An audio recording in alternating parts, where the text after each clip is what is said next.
Kalish Valdés, muchas gracias por esta oportunidad de platicar en este espacio.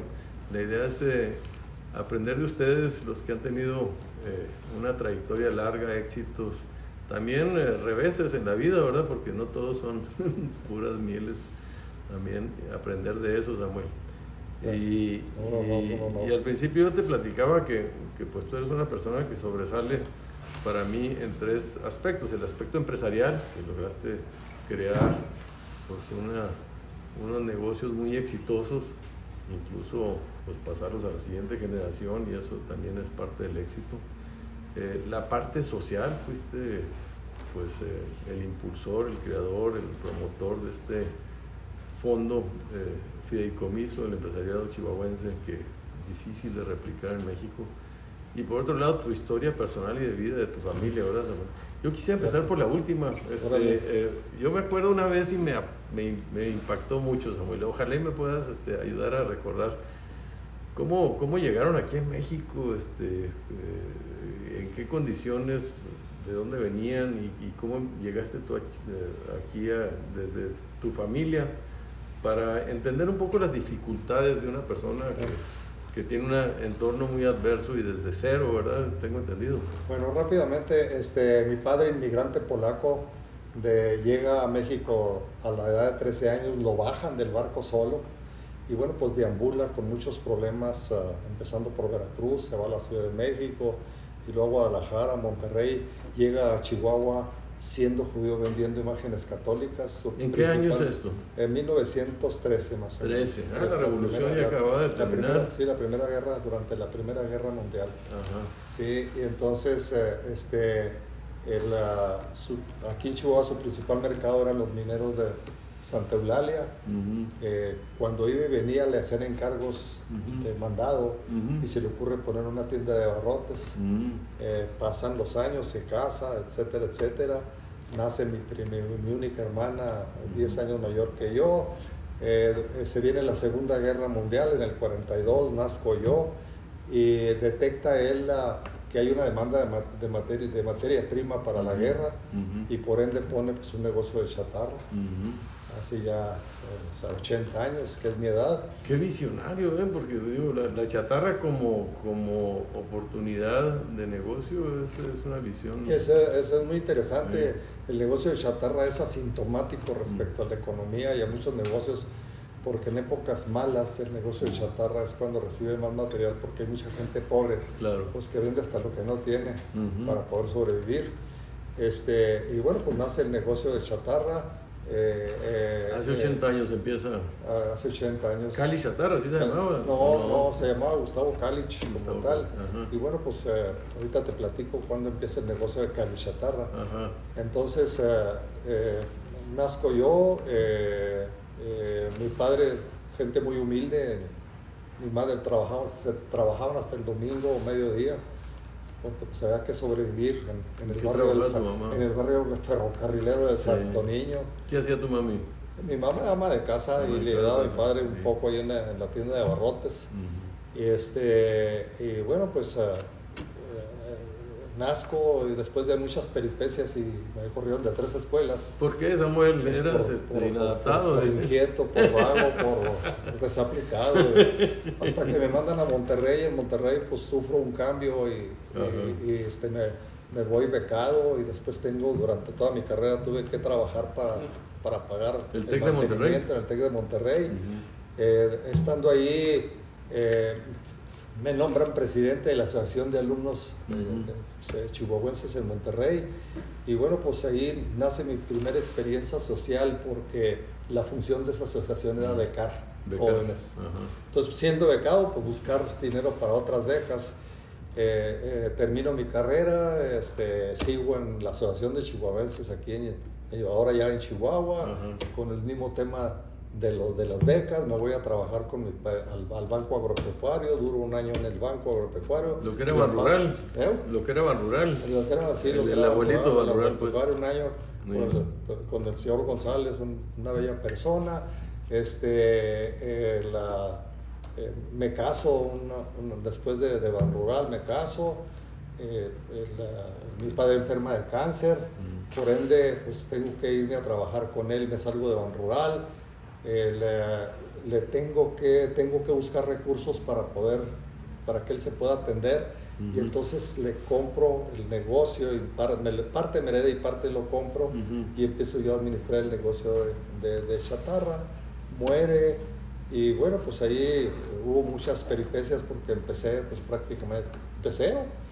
Me caso con Imelda, una persona de la sociedad aquí en Chihuahua, y bueno, pues empezamos a trabajar juntos. Ella me ayuda en el negocio de chatarra, ahí se quedaba mientras yo iba a otras peripecias. 3 amigos que no voy a mencionar nombres me ayudan económicamente para sobrevivir.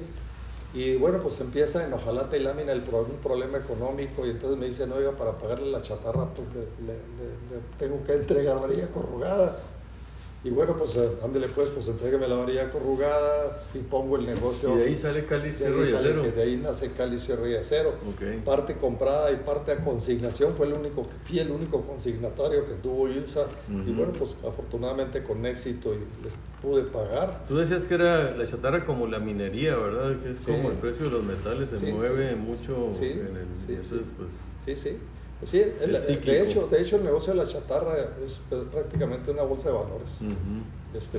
Diariamente está cambiando dependiendo de la oferta y la demanda, etcétera, etcétera. Es un commodity la chatarra. Sí, puede considerarse. Es un negocio no fácil, es un negocio muy difícil, muy delicado, ¿Y tienes en otros, se expandieron a otros estados o cómo? No, el negocio, bueno, el negocio de chatarra actualmente maneja una cantidad importante de la misma.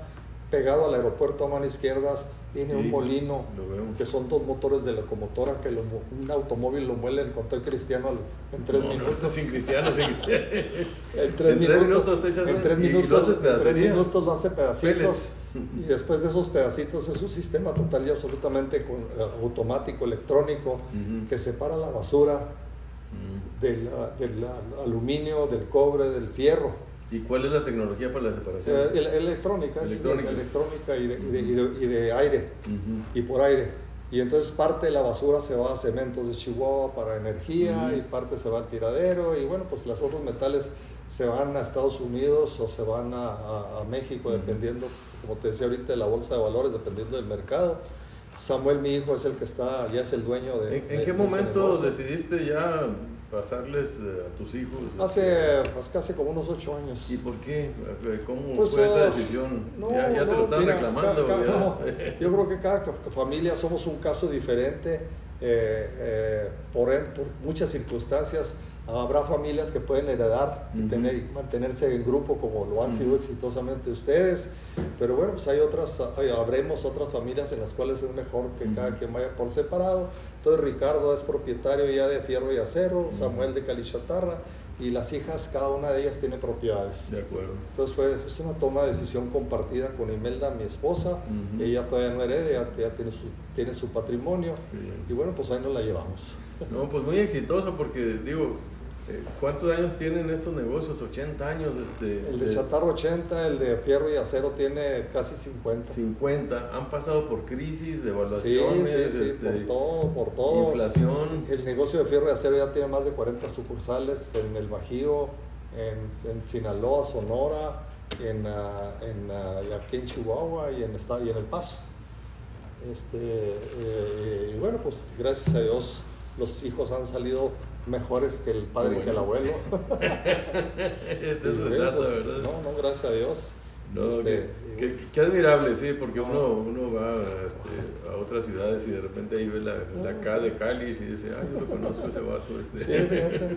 Y bueno, pues como el tema social veo que te interesa. Sí, también te quería preguntar. Ya te mencionaba que el primer servicio social fue siendo estudiante y egresando. Y luego me voy tanto en el Banco Agropecuario como en la Cámara de Comercio, Coparmex y Desarrollo Económico, donde tuve la oportunidad de ser presidente, pues al final de cuentas es servicio a los demás. Y eso pues me vino... Siempre he estado preocupado por trabajar pues, en la comunidad, sí, no nomás en la parte empresarial, sino de la parte social, económica. El haber nacido pobre, económicamente hablando, es muy interesante. Yo le doy gracias a Dios por ello. Te marca. Porque sí, definitivamente. Y si eres una persona que establece retos, pues bueno, y si esos retos se cumplen, bueno, pues te llevan a cierta posición. Entonces de ahí nace la inquietud. Y bueno, pues siendo presidente de Coparmex, se viene la tromba en la ciudad de Chihuahua, nos reunimos los presidentes de organismos empresariales. ¿80 y qué fue? ¿85? No, en el 89. 89, okay. 90, por ahí, hasta se me olvidó. Sí, y luego, se viene la tromba donde se inunda todo acá, se desborda el río. En Chihuahua, cosa rara que no llueve, pero se desborda el río. Entonces, analizamos varias alternativas y nace la idea del impuesto sobre nóminas. Y cuando abres la boca te cae una comisión. Sí. Ese tipo de reuniones. Bueno, pues me hicieron el favor de nombrarme el secretario técnico del fideicomiso.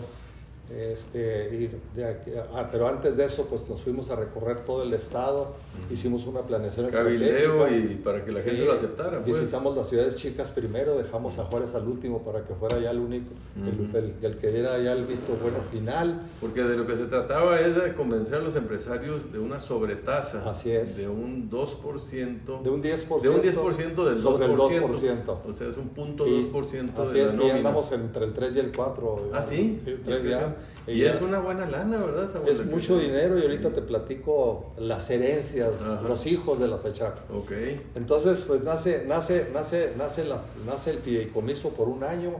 El éxito es obvio porque resolvimos muchos problemas junto con gobiernos sin ser sustitutivos. Sí. El fideicomiso administrado por mayoría empresarial, pero también gente de gobierno.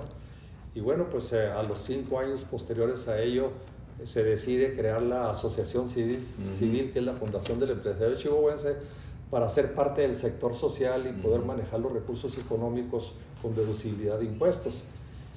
Y entonces, bueno, pues nace la fundación, en donde ya no hay representantes del gobierno, pero sí el fideicomiso lo sigue teniendo.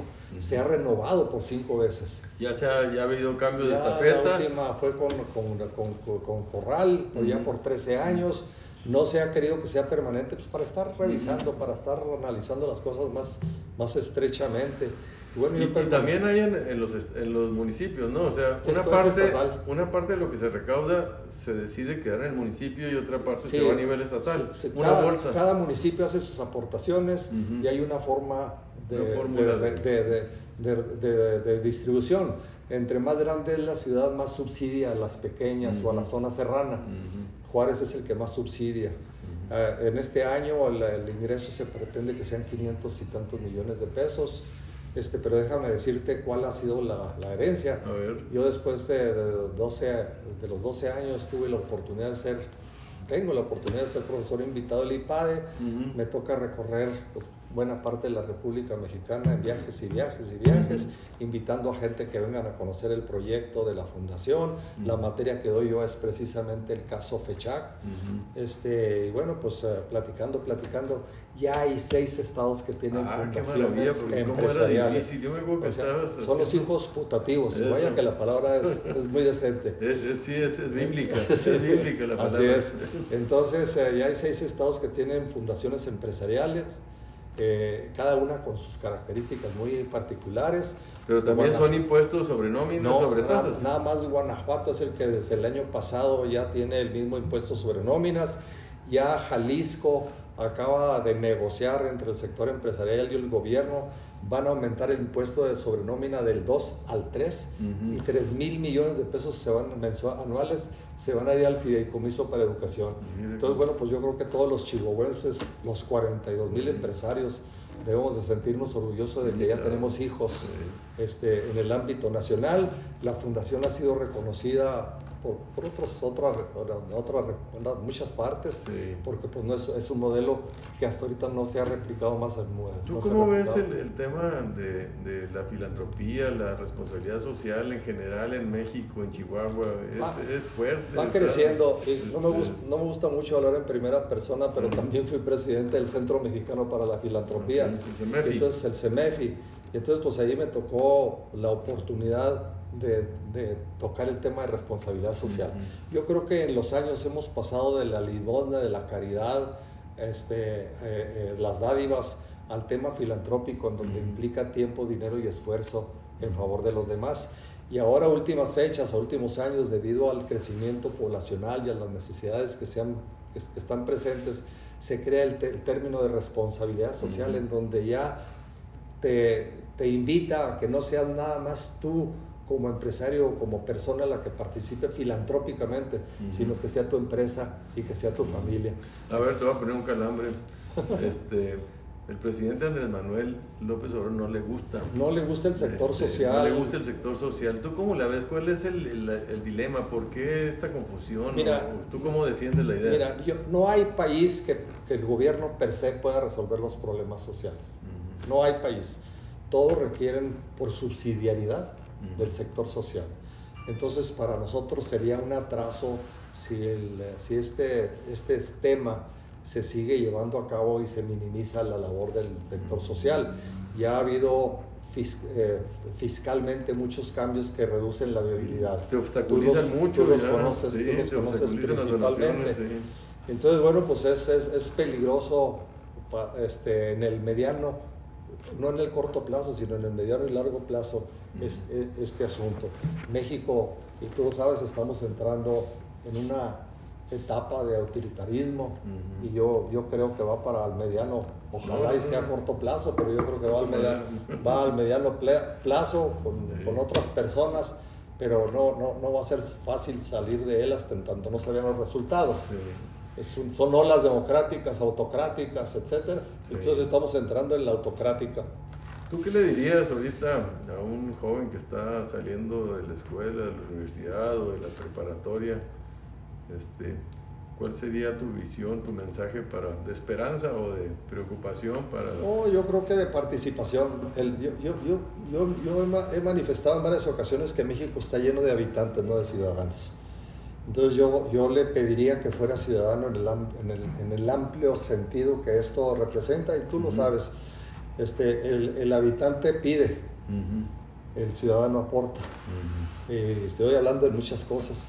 Entonces yo sí creo que tenemos que crear más habitantes. Entonces le diría, sé más participativo, comprométete con los demás, comprométete no solo con el presente, sino también con el futuro. Y bueno, analiza con más profundidad todo lo que está sucediendo alrededor, para que tu decisión final pues sea mantener el sector social en equilibrio con el gobierno y en equilibrio con el sector empresarial. Tú fuiste presidente de Desarrollo Económico también, sí. ¿verdad? Desarrollo Económico AC. Y es pues un poco el ayudar a que los empresarios se unan y se coordinen para promover juntos el desarrollo, la estrategia, la promoción del Estado, ¿no? La atracción de inversiones. ¿Tú qué le dirías ahorita a los empresarios? ¿Cómo ves al empresariado chihuahuense? ¿Está a todo vapor o tenemos oportunidades que no estamos aprovechando? Yo, considerando las circunstancias, el empresariado chihuahuense sí está a todo vapor. Sí, definitivamente. No se puede más porque no hay más. O sea, no es ante las circunstancias actuales, no solo del gobierno con sus ideas, sino por otros elementos que nos afectan, como puede ser el clima y como puede ser otras cosas. No se puede más. O sea, la competencia es muy fuerte no solo entre estados, sino entre repúblicas, para llevarse adelante. Yo ayer o antier escuchaba un artículo de una persona que decía que tenemos que emigrar más a las tecnologías modernas, más que estar recargados en el pasado. Sí, es que de alguna manera Chihuahua tiene un sector primario fuerte, que es la ganadería, lo forestal y lo minero. pero pues eso es primario, no genera valor agregado, no lo transforma, y menos el sector servicios es el que tiene. Entonces está en ese estadio un poco primario. Y luego, en la parte externa, que es el motor principal, que es la inversión extranjera, pues tenemos muy poca integración empresarial. La verdad es que no sé cómo, yo me acuerdo, yo lo dejé en el 4% de integración de los insumos de las maquiladoras son nacionales. Sí. Todo el 96% lo traen, lo ensamblan y se lo llevan. Así es, mano de obra. Y no hemos, sí, entonces yo siento que ahí tenemos un déficit, un nicho de oportunidad, ¿verdad? Porque para hacer más industrial y más valor agregado. Sí, ¿no? Sí, definitivamente, pero aún así no podemos dejar el sector primario, pero sí podemos irnos a Holanda y aprender, porque al final de cuentas es el productor que tiene más altos rendimientos en lo que se refiere al primer sector. Es el ejemplo a seguir Holanda. ¿Ah, sí? Sí. Lo que se refiere a eficiencia. Apágalo. Sobre todo en el tema agrícola, o en qué tema, el primario, en qué. No, en agricultura y en ganadería. ¿Ah, sí? Sí. No, Holanda, esa cosita tan chiquita que está ahí. Tan pequeño y bueno, pues es uno de los principales exportadores de alimentos. Ajá. Entonces yo lo que creo es que, pues otra vez, Israel es no podemos dejarlo, porque pues es la comida al final de cuentas. Claro. Mucho de ello, pero sí tenemos que seguir mejorándolo. Y de los gobiernos, de la situación pública, ¿tú cómo ves como sociedad la participación, los proyectos que hay, sin partidizar mucho, pero así haciendo una reflexión? ¿Tú cómo ves la situación? Mira, no quiero partidizar porque sería echar a perder una entrevista que debe ser para todos. Sí.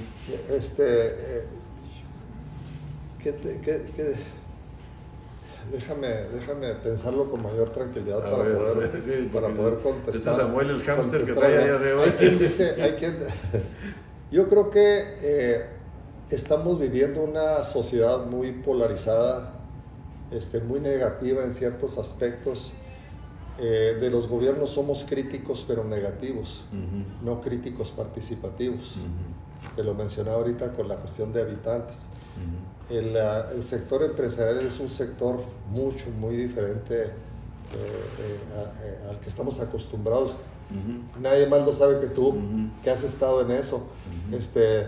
Hay personas que se tienen que cambiar los hemisferios cerebrales para poder permanecer ahí. Porque la forma de razonar, la forma de analizar, la forma de concluir, la forma de ejecutar, pues es diferente. Hay muchos factores, muchos elementos muy diferentes que no te permiten tener la autoridad y la autoridad moral suficiente como para poder llevarlos a cabo. Hay mucha desconfianza. Entonces yo sí creo pues que tenemos que ser más analíticos, más propositivos, más coparticipativos en lo que te decía ahorita. Fíjate que yo estaba insistiendo desde hace mucho tiempo que debería haber consejos ciudadanos que apoyaran al gobierno. Con ciertas reglas perfectamente el tema fiscal, económico, social, pero perfectamente establecidas las reglas de juego para que los acuerdos trasciendan como deben ser y no trasciendan no en lo verbal, sino en lo institucional. Pero bueno, pues no es fácil porque el gobierno, los gobernantes, y con justa razón, pues tienen miedo de que de ese núcleo de ciudadanos se le vaya a revertir su proyecto una competencia de trabajo. O sea, se convierte en competencia y no en apoyo. Oye, ¿qué país te gusta, Samuel? ¿Qué modelo de país? Así, si te gustaría, ¿hacia dónde México debería tender a parecerse más? ¿O qué cambios hay que impulsar en México para que sea un mejor país? Bueno, yo no diría de país. Yo creo que, te digo, los cambios tenemos que... El abanico está demasiado amplio, tenemos que focalizarnos más en las áreas de oportunidad. Ya mencionamos algunas de ellas. Yo creo que tenemos que focalizarnos más, número uno. Número dos, ojalá y pudiéramos aportarle más recursos económicos al gobierno, pero no lo hacemos porque por diversas circunstancias, no voy a entrar en ellas, Pero tú lo sabes mejor. México, los gobiernos de México, según tengo entendido, reciben el 12% del PIB. Sí, es de las recaudaciones más bajas los del países mundo. en desarrollo reciben el 30, 35, Hasta 40. el 40. ¿Por qué? Pues porque se revierte. En México el impuesto lo consideramos en un gasto, no una inversión. Y eso es terrible. Sí, esa es una falla estructural. A mí me impresionó mucho que el presidente Andrés Manuel no se metiera en una reforma fiscal. Yo creí que ese sí era un cambio importante, pero no desistió de esa tentación. Samuel, pues ya se convirtió en película. No, yo te agradezco mucho, Samuel. Quiero agradecerte mucho esta oportunidad de compartir con nosotros estas experiencias, estas reflexiones. Con mucho gusto. Es muy útil. Insisto, además de la amistad y la fraternidad. Claro que sí, Samuel. Pues muchas gracias y mucho éxito.